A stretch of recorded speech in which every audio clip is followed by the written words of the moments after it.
How to speak English so good, native speakers are impressed. I'm impressed. I'm impressed. You'll learn 9 tips. Number 1, master the basics. It certainly will not impress anyone, not native speakers, not your teacher, not other students, if you say, I go store now. I'm sure you know that the correct way is to say, I'm going to the store now. But maybe you forgot that article. I'm going store now. Even forgetting one small word, the article, the store, or using the wrong verb tense, the present simple, I go, instead of the present continuous, I'm going, makes a big difference in how you communicate and how others receive your message. But don't worry, you don't need to master every single grammar concept in the English language. You only need to master the basics. There are 12 verb tenses in English, but only 6 verb tenses make up 96% of speech. This is why you should focus first on mastering the basics. Make sure you have correct sentence structure, basic grammar, and then you can keep improving and keep learning more advanced concepts. Number 2, use contractions. I know what you're thinking, but contractions are not slang. Contractions are grammatically correct. Contractions are not unprofessional. Contractions are used in professional and formal English. Contractions help your speech sound more friendly, fluid, and natural. Let's take this common greeting. If you say it without the contraction, it will be, how is it going? That doesn't sound impressive because it doesn't sound natural. A native speaker would say, how's it going? They would take how is and form a contraction, how's. How's it going? Repeat after me. How's it going? Now you'll impress a native speaker. Number 3, connect your words.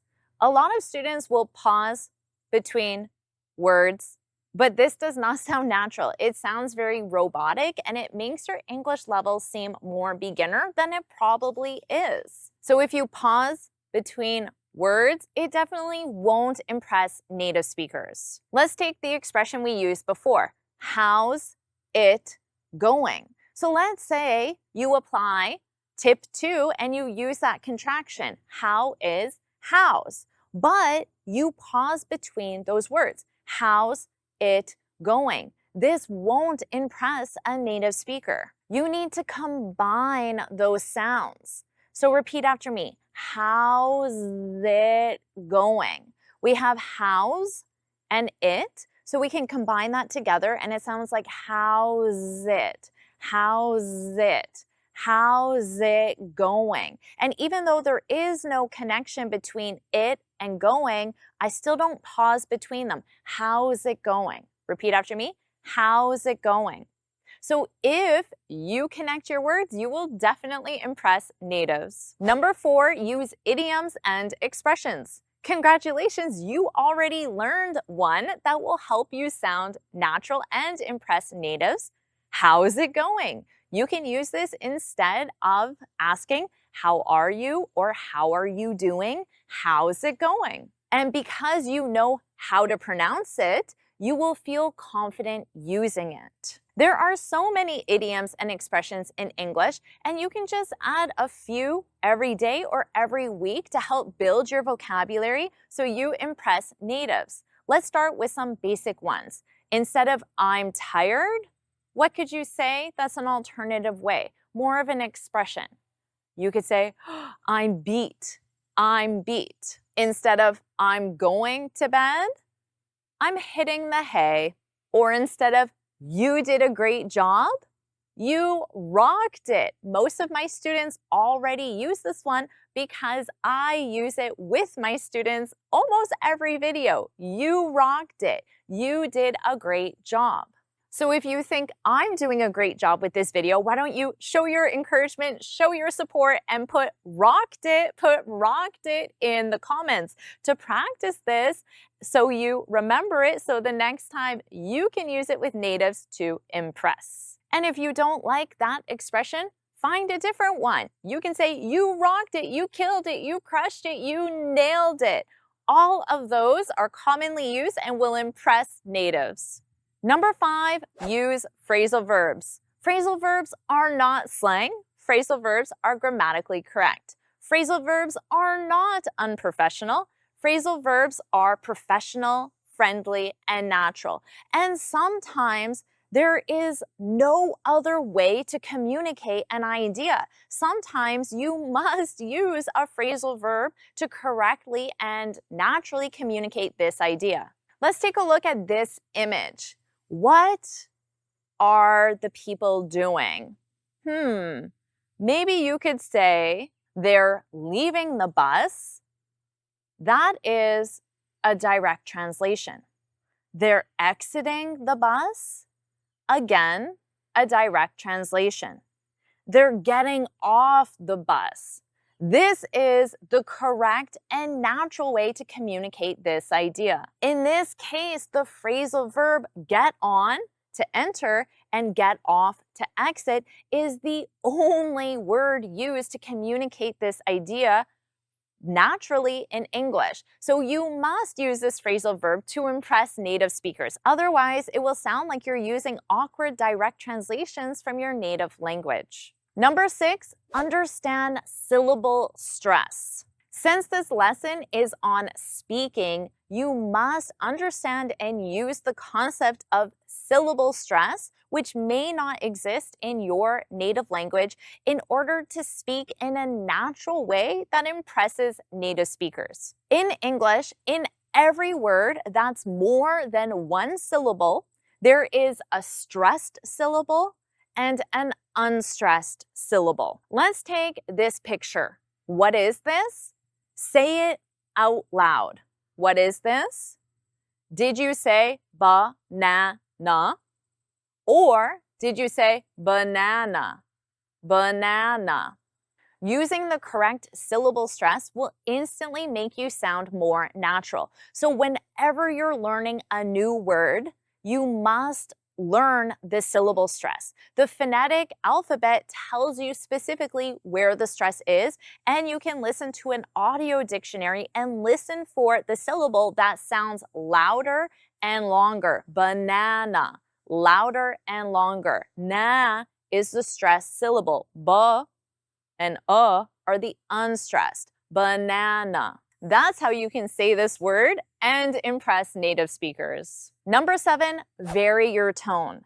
Did you know that only 7% of communication is the words you say? 38% is your tone of voice, which represents the rising and falling of the sound of your voice. So you may already understand this concept because when you ask a question in English, a yes or no question, you have a rising intonation, which means the tone of your voice rises. Would you like a banana? Banana. So my tone comes up at the end. But notice how my tone changes when I say, I hate bananas. I hate. My tone comes down. I love bananas. My tone comes up on love. Imagine you just said, I hate bananas. I love bananas. Notice how different that sounds. The words are exactly the same. The only difference is my tone. In every sentence you say, there should be a rising and falling of your tone. This is something you can practice by recording yourself and listen back and ask yourself if you can hear those rises and falls. But you also don't want it to be too dramatic because that will not impress natives. Number 8, add body language.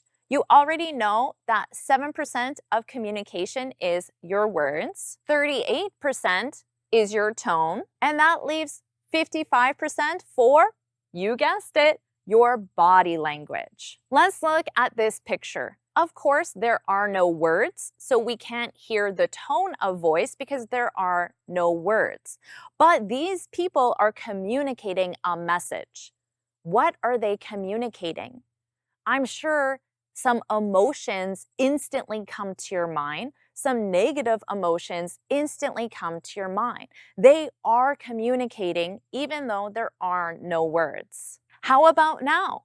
This is the same couple, but notice they're communicating an entirely different message, even though there are still no words, no tone of voice, because there are no words. It is only their body language that they're using to communicate. So when you record yourself to practice your intonation, why not use the video recorder instead of just audio so you can look at yourself and look at your body language and ask yourself if any improvements could be made. Number 9, my personal favorite, smile. There are so many studies that show the importance of a smile. Did you know that even studies where people were talking on the phone, salespeople were rated higher when they delivered their sales script while smiling compared to while not smiling, even though this was a phone conversation? A smile is obvious even when you're talking on the phone, because when you smile, it raises your tone, which makes you sound more friendly. Imagine you go into a job interview and you say, "Hello, nice to meet you. My name's Jennifer." "Hi, nice to meet you. My name's Jennifer." Simply by adding that smile. Imagine I started this video and said, "Today you're going to learn 9 tips." Today you're going to learn 9 tips. Of course, a smile is very closely related to your tone of voice because, as I said, it raises your tone, and you need the appropriate body language to go with your smile as well. So when you're recording yourself and you're recording yourself with video, you can look back and watch yourself as you smile. Now, it is not natural to smile the entire time you're talking, so definitely don't do that. But as a fun exercise, you can review this video and review it for my tone of voice, my body language, and my smile. And why not rate me? I'm sure I still have areas to improve as well, and I'm constantly trying to improve how I communicate because I also want to impress native speakers and non-native speakers. I want to impress everyone with my message, especially you. So keep practicing these 9 tips, and I have another lesson I know you'll love, so make sure you watch it right now.